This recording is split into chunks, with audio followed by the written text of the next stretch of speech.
Welcome, and thank you for joining us today for a walkthrough of the modernized DIR Public Works website services. We're excited to showcase the new and improved platform launched to enhance your experience with DIR Public Works. The DIR Public Works team is committed to providing an exceptional customer experience.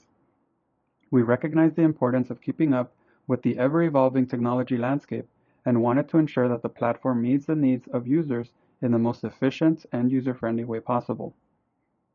The modernization project we undertook has brought about significant improvements to the online systems, making interactions with DIR Public Works easier and more streamlined. We've launched the upgraded website services on Monday, and more features will become available with future updates. Let's take a closer look at some of the key enhancements and features that you can now benefit from. First and foremost, you now have a single, unified, and reliable system for awarding bodies and contractors to interact with DIR Public Works. This portal has all the features you come to expect from the legacy PwC 100, PwCR, and ECPR systems. With the new project dashboard, awarding bodies can view their existing public works projects and register new projects. Contractors can view the public works projects they are contracted on, as well as submit ECPR for every project. We've refined the editing features of previous ECPR submissions, allowing you to adjust without having to start from scratch. You can now save worker profiles and duplicate previous submissions, eliminating the need for redundant data entry. Also, you can group workers for batch submissions, saving you time and effort. With accelerated ECPR upload speeds, you can submit your records faster than ever before. With the new platform, you can now rely on a faster and more reliable downloading of relevant data and reports. This means you can access the information you need quickly and efficiently, saving you valuable time. Everyone can add their whole team to their organization's account for easy collaboration. Gone are the days of shared logins. Now everyone can collaborate on DIR registered projects. Now that you've seen a quick overview of the exciting new features on this platform, let's dive in and walk through each of the new features together. So we'll do that by accessing a demo account, and we'll start by registering a new user account on the new DIR Public Works platform. Everyone must create a new account. Existing logins for PwC 100 and PwCR will not work. The user will select Register at the top right of the page, and then as a Public Works contractor or awarding body. Then they will be prompted to fill out the form with their first name, last name, email,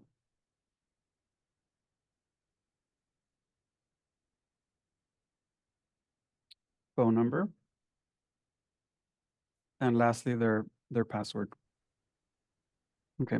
After agreeing to the terms and conditions by checking the box and clicking register, a verification link will be emailed to the new user. Verification is required to complete the registration process. For today's demo, we'll bypass this email with an auto-generated verification link shown at the top of the page.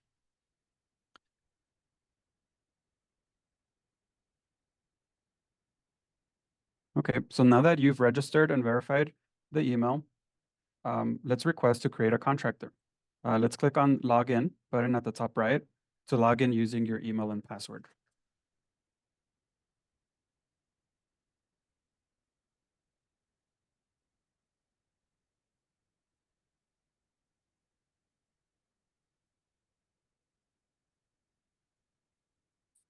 As you can see on this screen, the dashboard will show a choice between associating with an awarding body or development proponent or contractor. We will pick contractor. Next, click the blue button, Request Approval for a New Contractor. New contractors who have not previously engaged with DIR Public Works should leave the PwCR number field empty.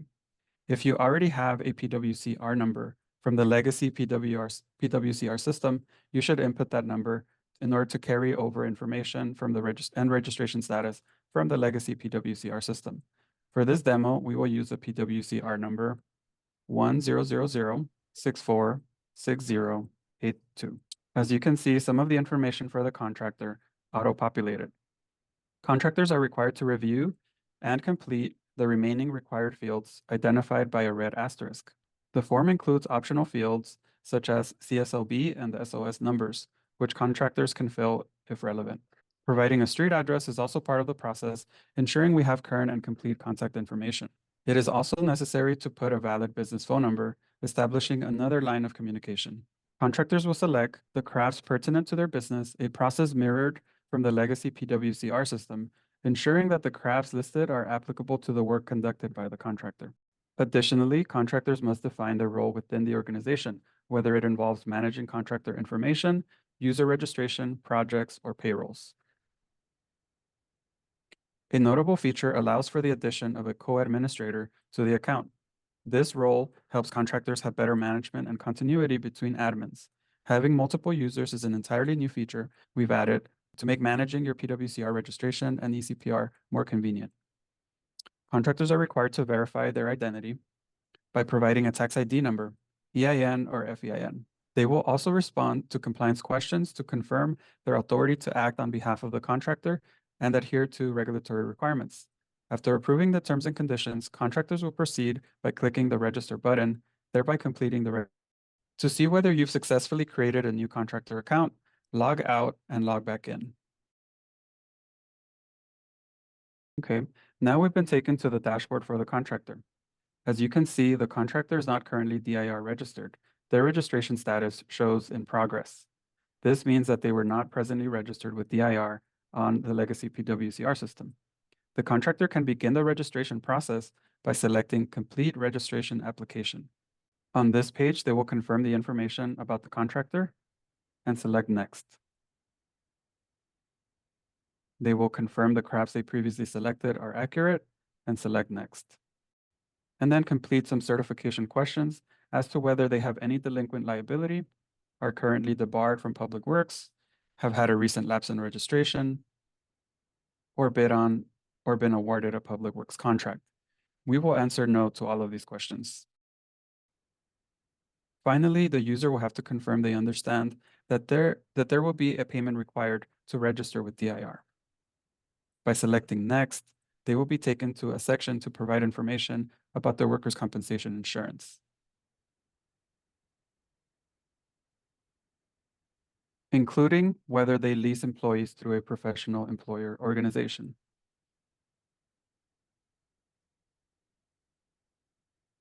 Okay, next, contractors need to designate an agent of service who will be the official contact in legal matters.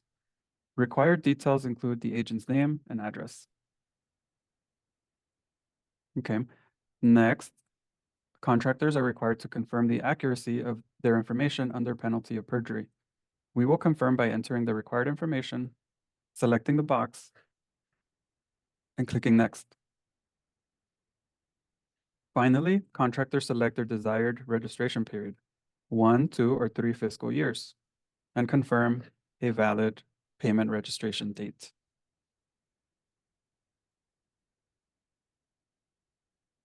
An amount due will be calculated and any fees for lapsed registrations automatically levied. The total amount due is displayed with options for manual or digital payment. If manual, contractors will have to send in a physical payment, such as a check.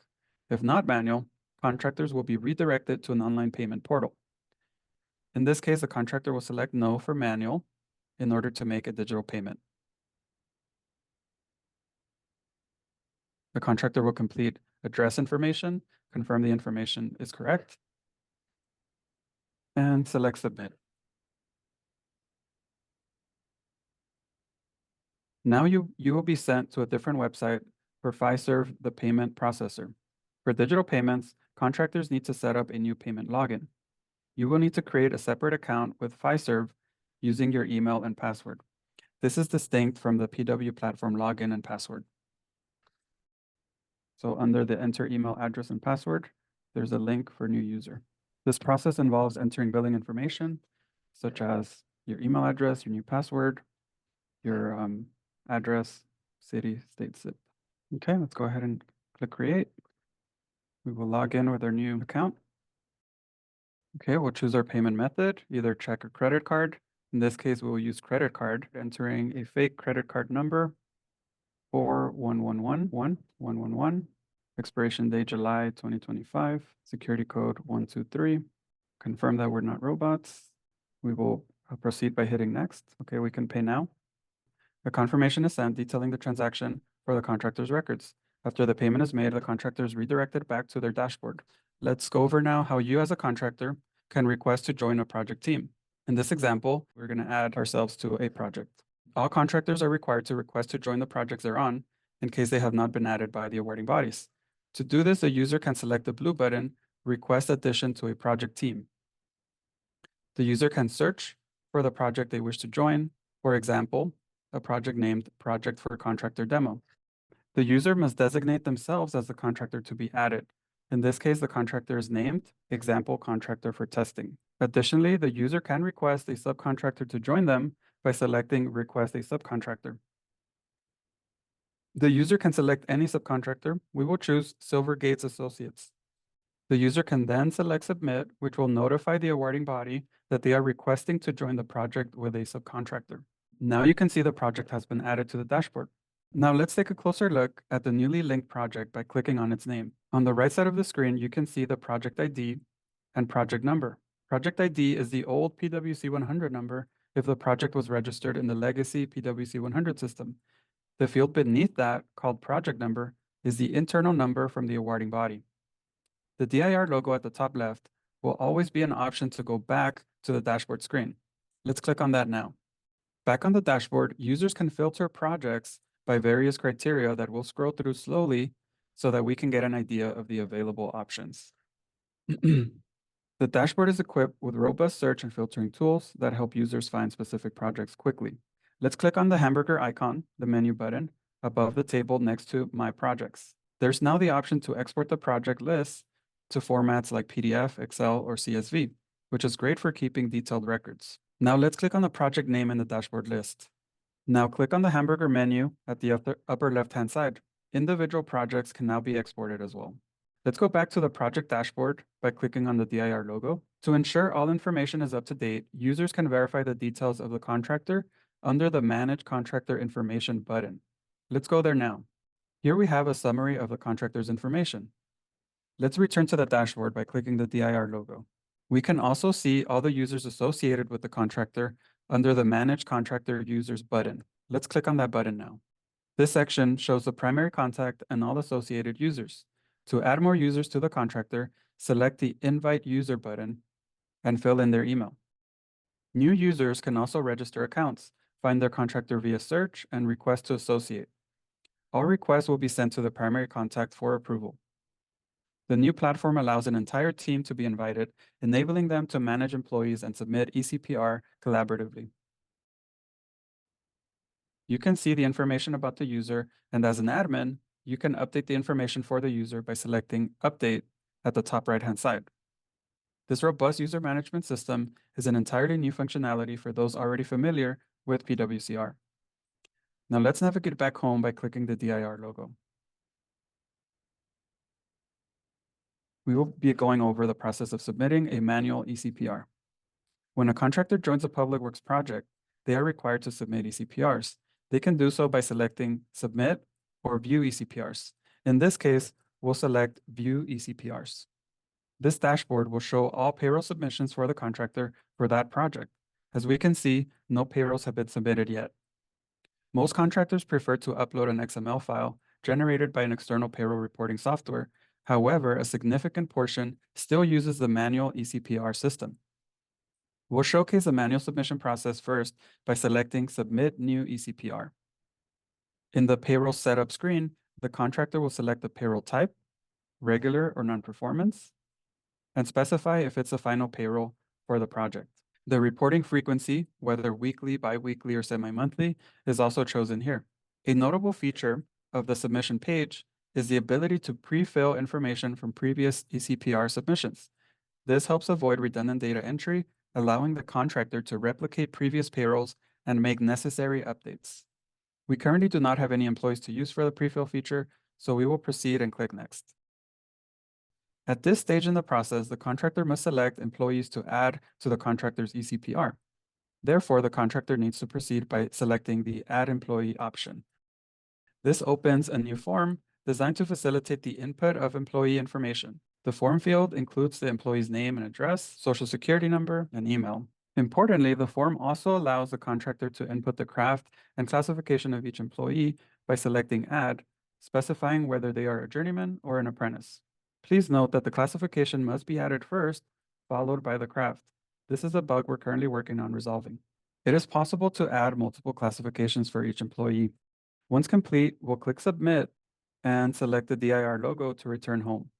Selecting the Manage Contractor Employees button, we can view all the employees currently associated with the contractor's organization. The ability to save employee information prevents redundancy and ensures that employee records are kept up to date for future ECPR submissions. Here, additional functionality becomes available, such as the ability to import employee data in bulk. By selecting Import Employees, the contractor can download an Excel template, which includes predefined fields such as the employee names, social security numbers, and classifications. If the contractor already uses software to manage employee data, the contractor can export this data into the template and then upload it in bulk, potentially adding hundreds of employees with a single click. This feature is particularly beneficial for contractors managing large workforces, eliminating the need for tedious manual data entry. If we navigate back to the employee dashboard, we can see the contractor has the option to activate or deactivate employee records. An active employee record means the employee can be included in future ECPR submissions. Conversely, a deactivated record will be maintained in the system for historical purposes, but will not be selectable for future submissions. This functionality allows the contractor to maintain accurate and current records of active and past employees, ensuring compliance and efficiency in the payroll reporting process. The active status of multiple employees can be changed at once by selecting Bulk Actions and marking employees for an active status change. Once a contractor has added an employee, the contractor can navigate back to the ECPR portal to incorporate this new employee into the ongoing ECPR submission. The contractor can go back to the ECPR portal by selecting the DIR logo and selecting View ECPRs. Let's do that now. The draft payroll that the contractor had previously initiated is now listed. This draft feature allows the contractor to pause and resume work, enhancing flexibility in handling payroll entries. By selecting Open ECPR and clicking the Next button at the bottom right of the screen, the contractor can update this draft with the new employee information. The contractor may proceed to add the newly registered employee by checking the box next to their name. The contractor can now proceed to the next stage to input specific payroll details. The contractor enters the check number and other details, such as the employee's classification and whether they are an apprentice or a journeyman. If they're an apprentice, the contractor selects a period of apprenticeship relevant to the payroll week. Next, the contractor records the hours worked. If this payroll covers multiple weeks, the contractor would extend the form to accommodate additional data entries. The option to add overtime and double time is utilized, specifying exactly how many extra hours were worked. Okay, an important aspect of payroll management is addressing benefits. The contractor faces a decision on whether benefits are paid into a fringe benefit plan. For this demo, we will go with the default option of no. The contractor can also add another classification level for the employee if necessary to reflect diverse roles or responsibilities within the payroll period. However, during this demonstration, we will skip adding another classification. Okay, we can proceed to the next step. The contractor moves to the next step where they can review all the entered details. This review stage is critical as it ensures all information is accurate and compliant. After confirming all details are correct, the contractor clicks Next Step to proceed to the Sign and Submit stage. Here, the contractor officially submits the ECPR and upon a successful submission, receives the confirmation. Let's do that now.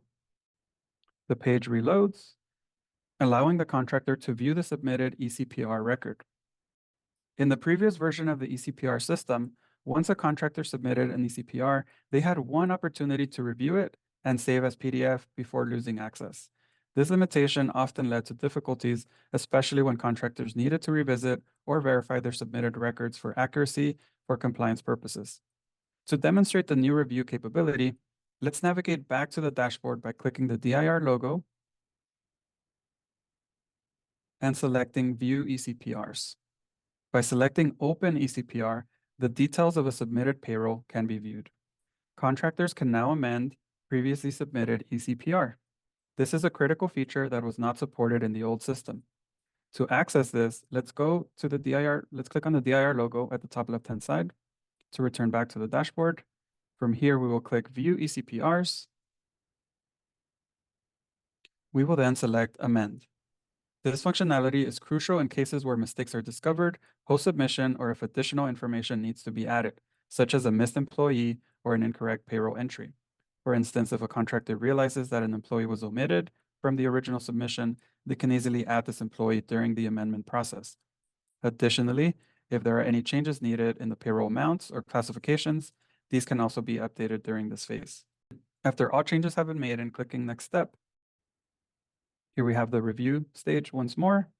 So let's go ahead and once we've reviewed and hit Next Step, the contractor is required to again sign and submit the amendment, affirming that all the information provided is accurate to the best of the contractor's knowledge. Upon clicking Submit Amendment, the system not only processes this amendment, but also allows the contractor to view both the amended and the original payroll records. This is achieved by selecting the drop-down menu in the top right corner of the interface, where the amendment, along with its specific time and date, is displayed alongside the original payroll run. This feature provides a comprehensive view of all changes, enhancing transparency and record keeping. Now we'll go over submitting an XML ECPR. In addition to manual submissions, contractors can upload an XML ECPR file. Now let's review how to submit an XML.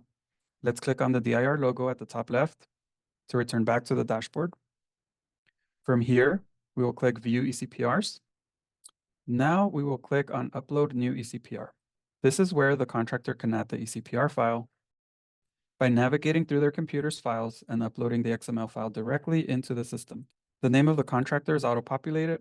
However, the name of the project will have to be identified using the search bar. So let's upload an XML file. Okay, following the upload, the contractor advances to the next step in the process. Here, they are required to sign and submit the ECPR, confirming the accuracy of the information and the specific dates covered by the payroll data within the XML file. Okay, we'll sign and submit. Shortly after, the submitted ECPR will be visible on the ECPR dashboard. We've now finished the ECPR component of today's demo. Next, we'll talk about using the project search tool.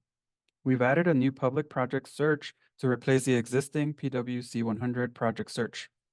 To access it, we'll navigate to Projects in the top right.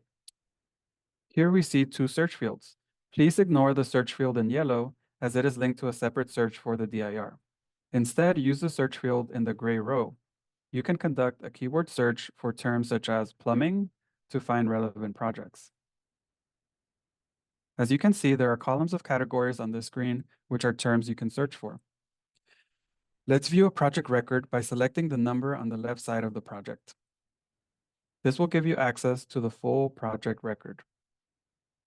In the project record, you can see the project ID, its date, the contract number, and the associated addresses if one had been entered. Next, we'll show you how to use the contractor search tool. To access it, click on the contractors link at the top right. You can conduct a keyword search in the same gray row instead of the yellow row, which should not be used, for terms such as electrician to find matching contractors. You can also search by PwCR number. As you can see, there are numbers under the updated column at the left-hand side. Select the contractor record by clicking the updated date, and you can view the latest details of the contractor record. As of now, this contractor registration record only shows the latest DIR registration and expiration, not historical registration history.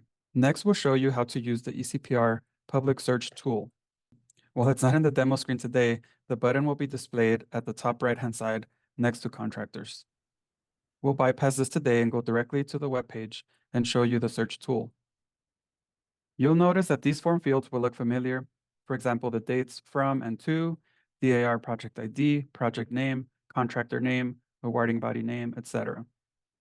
Unfortunately, we can't show you a complete search right now as we are still populating the historical data that is being migrated over from the legacy ECPR system. That concludes a walkthrough of the new PW platform. We are dedicated to supporting you through this transition with comprehensive training and resources. Stay tuned for further updates, including additional training materials and support documents. To assist with the transition and ongoing usage of the new platform, Public Works will release a new Support Center webpage that will include how-to user guides, webinars and walkthroughs, frequently asked questions, Thank you for your continued cooperation and support as we advance towards a more streamlined and efficient future with the DIR Public Works Modernization Project.